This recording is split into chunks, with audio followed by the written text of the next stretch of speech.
મહેસાણાના થોડમાં પાંજરાપોળમાં રહેલી ગાયોના મોત થયા છે। રાધાકૃષ્ણ પાંજરાપોળમાં 20 જેટલી ગાયોના મોત થતા પશુ પ્રેમીઓમાં રોષ વ્યાપ્યો છે। મૃત ગાયોને ટ્રેક્ટરમાં ભરીને લઈ જવાઈ રહી હતી। મહેસાણા પાલિકાની ટીમે પકડેલી ગાયો અહીં લાવવામાં આવી છે। ગાયોના નિભાવ માટે પાંજરાપોળને પૈસા પણ ચૂકવવામાં આવે છે। પાંજરાપોળના સંચાલકો ગાયોને ઘાસચારો ન આપતા હોવાના આરોપ છે। પાંજરાપોળના સંચાલકો વિરુદ્ધ કાર્યવાહીની માંગ ઉઠી છે। ઘટના સ્થળે પોલીસને બોલાવવામાં આવી। મૃત ગાયોને પોસ્ટમોર્ટમ માટે લઈ જતી હોવાનું સામે આવી રહ્યું છે। સંવાદદાતા શુભમ ફોન લાઈન પર જોડાયા છે। શુભમ, મહેસાણાના થોડમાં પાંજરાપોળમાં રહેલી ગાયોના મોત થયા છે, શું સમગ્ર મામલો? આ ચોક્કસ મહેસાણા જિલ્લાનું થોલ ગામ છે કે જ્યાં નગરપાલિકા દ્વારા પકડીને રાખવામાં આવતી પાંજરાપોળની રાખેલી 400 જેટલી ગાયો છે, તેમાંથી 20 જેટલી ગાયોના છે તે મોત નીપજ્યા છે। મહત્વનું છે કે મહેસાણા નગરપાલિકા છે તે આ ગાયોના નિભાવ માટે ટ્રસ્ટને દર વખતે 7,000 થી 8,000 જેટલા રૂપિયા પણ ચૂકવે છે, છતાં પણ ગાયોને પૂરતો ખોરાક ના મળવાને કારણે અને ગંદવાડામાં રાખવાને કારણે આ ગાયોના મોત નીપજ્યાની ઘટના છે તે સામે આવી છે। ખાનગી જે ટ્રસ્ટ છે તેમના લોકો તેમજ સ્થાનિક લોકો છે તે અહીં જે ગૌશાળા હતી ત્યાં પહોંચ્યા છે પાંજરાપોળ ખાતે, અને હાલ જે પોલીસ દ્વારા છે તે ગુનો નોંધી અને વધુ તપાસ છે તે હાલ શરૂ કરવામાં આવી છે। મહત્વની વાત છે કે જે વેટરનરી ડોક્ટરને પણ બોલાવવામાં આવ્યા છે, પોસ્ટમોર્ટમ સહિતની કામગીરી કરવામાં આવી રહી છે, પરંતુ અહીં સવાલ એ ઉભો થાય છે કે પાંજરાપોળને જે નગરપાલિકાએ ચલાવવા માટે આપેલી જે જગ્યા હતી કે પછી જે પૈસા ચૂકવવામાં આવે છે તેનો યોગ્ય ઉપયોગ નથી કરવામાં આવતો, કારણ કે 7,000 જેટલા રૂપિયા ગાયને સાચવવા માટે આપવામાં આવે છે, પરંતુ કોઈ પણ પ્રકારની અહીં ખોરાકની વ્યવસ્થા ગાયો માટે નથી રાખવામાં આવી। તો જે ગાયોને રાખવામાં આવી છે તે કીચડ અને કાદવની વચ્ચે રાખવામાં આવી છે, જેને કારણે આ ગાયોના મોત થયા છે અને લોકોમાં પણ હાલ ભારે રોષ છે તે અહીં હાલ જોવા મળી રહ્યો છે। જી બિલકુલ શુભમ, જોડાયેલા રહેશો। અત્યારે જીવદયા પ્રેમી સુહાની પટેલ આપણી સાથે જોડાયા છે। સુહાની, સ્વાગત છે આપનું વીટીવી ન્યૂઝમાં। આટલી બધી ગાયોના મોત એક સાથે થયા છે એટલે ચોક્કસથી પશુ પ્રેમીઓમાં રોષ તો વ્યાપ્યો જ હશે, પરંતુ દર વખતે પાંજરાપોળોને પૈસા પણ આપવામાં આવે છે, અહીંયા કોઈ સાવચેતી નથી થતી, કોઈ વ્યવસ્થા નથી હોતી યોગ્ય? એટલી વ્યવસ્થા પણ નથી કોઈ જાતની। ગાયોના અડધા પગ તો કાદવની અંદર કોપેલા છે, ના તો ખાવાની વ્યવસ્થા છે, ના તો પાણી પીવાની વ્યવસ્થા છે। દરેક ગાયો તમે જુઓ ને તો લિટરલી આમ આપણને દયા આવી જાય, એના હાડકા દેખાય છે। અમુક ગાયો જે અહીંયા લગભગ 25 થી 26 ગાયો જે મરણ પામેલી છે, જેની અંદર અમુક ગાયો એવી છે કે જે ટ્રેક્ટરમાં એ લોકોએ ભરીને રાખેલી છે, અને અમુક ગાયો આ કાદવની અંદર અડધી અંદર ખૂટી ગયેલી છે। બરાબર છે। આજે સરકાર એમને પૈસા આપે છે ગૌશાળા ચલાવવા માટેના, આ પૈસા બધા જાય છે ક્યાં? ઓકે સુહાની, અને આ જે વ્યક્તિ જે છે એ જય જાનીનો માણસ છે, જે રાધાકૃષ્ણ ગૌશાળા તરીકે એ ચલાવે છે, પાંજરાપોળ મહેસાણા નીચે એવું લખેલું છે।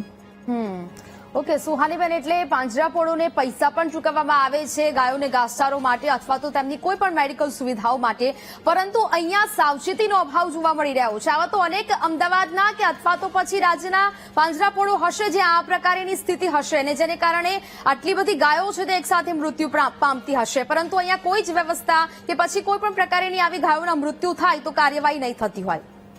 કોઈ જ કાર્યવાહી થતી નથી, પણ આજે અમને જાણવા મળ્યું કે ગામના માણસો એવું કીધું કે રોજે રાત્રે લગભગ 20 થી 25 ગાયો, 10 થી 15 ગાયો, રોજની એટલી ગાયો મરે છે, અને તો પણ બીજી ગાયો અંદર એ લોકો એડ કર્યા કરે છે। મને તો એ નથી ખબર પડતી કે જો તમારી પાસે સાચવણી છે જ નહીં તો જેટલી ગાયો મરે છે તો બીજી ગાયોને તમે અંદર નાખો છો કેમ કે તમને પૈસા મળે છે। આજે આજુબાજુ વાળા બી અત્યારે કેટલા લોકોએ એવું કીધું કે બેન તમે આ બંધ કરાવડાવો, અમે કંટાળી ગયા છીએ અહીંયાથી, કેમ કે રોજની આટલી ગાયો મરે છે। અને એક નહીં, આવા કેટલા લોકો છે કે જે અત્યારે તમને એવું કહેશે કે આ બંધ કરાવડાવો, અહીંયા એક ગૌશાળાના નામે એક વેપાર ચાલી રહ્યો છે। સંચાલકોના ધ્યાનમાં આ બધું નથી આવતું કે ખાલી પછી પૈસા લઈને માત્ર તમાશો જુએ છે? પૈસા માટે ગાયોને આશ્રયસ્થાન આપવામાં આવ્યું હોય પછી તે લોકોની કોઈ જાળવણી ન કરવામાં આવે, કારણ કે ઘણા બધા એવા પાંજરાપોળો જોયા છે કે જ્યાં ખૂબ જ ગંદકી ફેલાયેલી હોય છે। સુહાનીબેન, સાચી વાત છે તમારી, મને તો એ જ નથી ખબર પડતી આ પાંજરાપોળ સરકાર વાળું જે છે ને, અને આ પૈસા જે આપીને ગૌશાળા ચલાવવાની જે વ્યવસ્થા છે ને એ જ બંધ કરાવવી જોઈએ। અને આ જય જાનીની તો આ જગ્યા બંધ જ કરાવડાવવી જોઈએ ઓકે અને આ ગાયોને એક સુરક્ષિત જગ્યાએ મોકલી દેવી જોઈએ. ઓકે સુહાનીબેન, એક જીવદયા પ્રેમી તરીકે આપની હવે શું માંગ છે? કારણ કે આવી તો અનેકો ઘટના સામે આવે છે, પરંતુ જો કોઈ ચોક્કસ કાર્યવાહી નહીં થાય દાખલારૂપ, તો પછી આ તમાશો ચાલ્યા કરશે. પણ આપણા બધાનો એ જ પ્રયત્ન છે કે આપણે બધા એક સાથે ભેગા થઈને જે આ ગૌ માતા છે આપણી હિન્દુઓની, તો આપણે એની રક્ષા કરીએ અને એને સાચી જગ્યાએ મોકલીએ. બરાબર? કેમ કે આની અંદર તો એ કતલખાનામાં જ જાય છે. અહીંયાથી કતલખાનામાં જ ગાયો સપ્લાય થાય છે.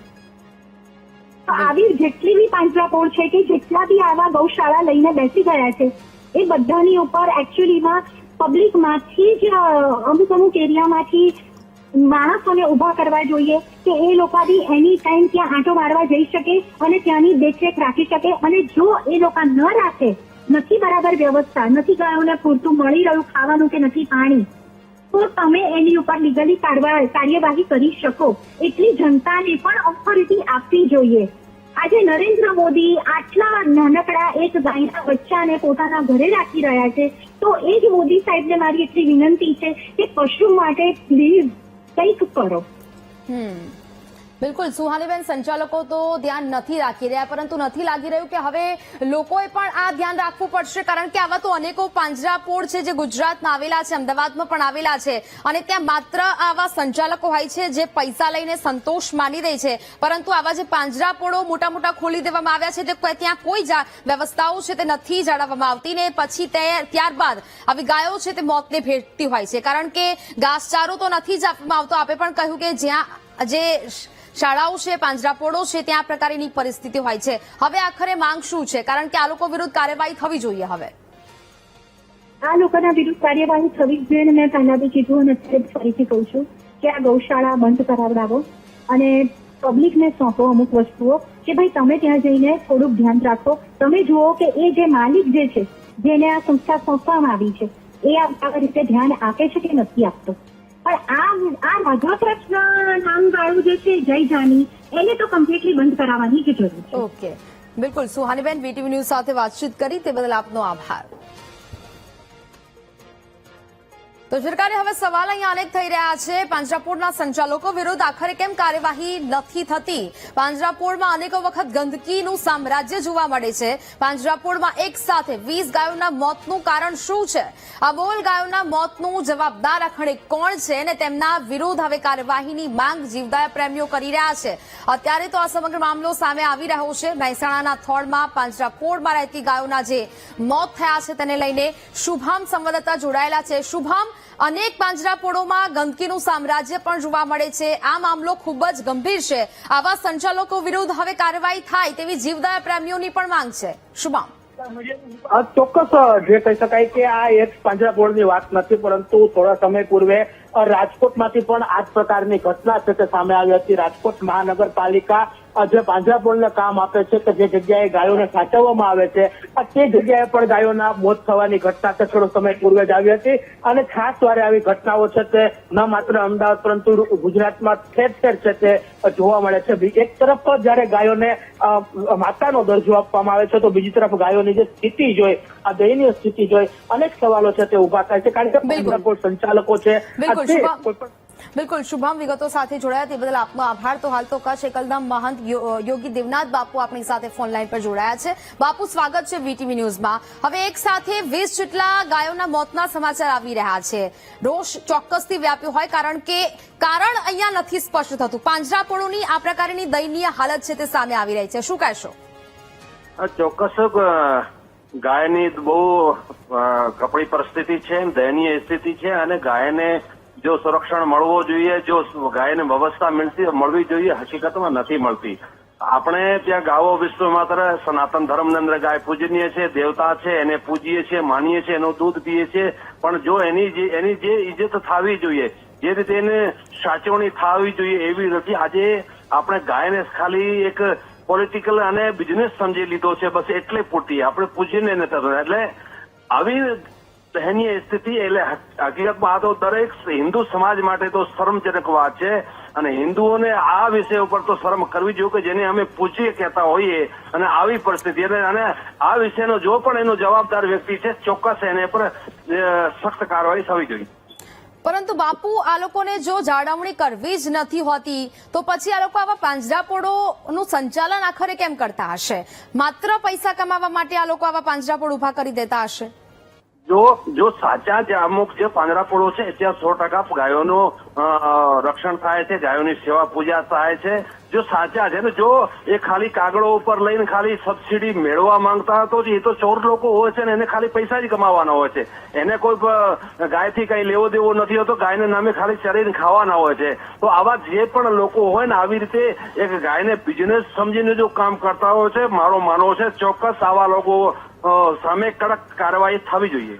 બિલકુલ બાપુ, પરંતુ આ કોઈ એક પાંજરાપોળની સ્થિતિ નથી. આવા તો અનેકો પાંજરાપોળ હશે જ્યાં ગાયોની આ પ્રકારની દયનીય સ્થિતિ હશે. આવા સંચાલકો વિરુદ્ધ હવે શું કાર્યવાહી થવી જોઈએ? શું માંગ છે?